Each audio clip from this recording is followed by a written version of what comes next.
دہلی میں بھی کورونا کا قہر جاری ہے۔ محکمہ کے مطابق دہلی میں کورونا کے 1520 نئے معاملے درج کیے گئے۔ گزشتہ 24 گھنٹوں کے دوران ایک شخص کی موت کی خبر ہے، جبکہ اسی عرصے میں 1400 سے زائد لوگ کورونا سے شفا یاب ہوئے۔ کورونا کے پھیلتے اثرات کے پیش نظر ماسک اور دیگر احتیاطی تدابیر اختیار کرنے کی لگاتار لوگوں سے اپیل کی جا رہی ہے۔ وہیں اس وبا سے حفاظت کے لیے ٹیکہ کاری مہم بھی زور و شور سے جاری ہے۔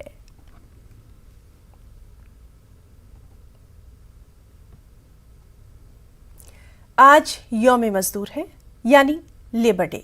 یہ دن منانے کا مقصد مزدوروں، محنت کشوں کے مسائل کو اجاگر کرنے کے ساتھ ساتھ ان کے مسائل کے حل کے لیے آواز اٹھانا ہے۔ اس دن کی شروعات 1986 میں امریکہ کے شکاگو سے ہوئی۔ اس مقام پر مزدوروں کے حقوق کے تحفظ کے لیے احتجاج کیا گیا تھا۔ اس موقع پر دنیا بھر میں مختلف تقریبات، سیمینارز اور کانفرنس، ساتھ ہی ساتھ ریلیاں منعقد کی جاتی ہیں۔ ساتھ ہی محنت کشوں کے مسائل پر تبادلہ خیال کیا جاتا ہے۔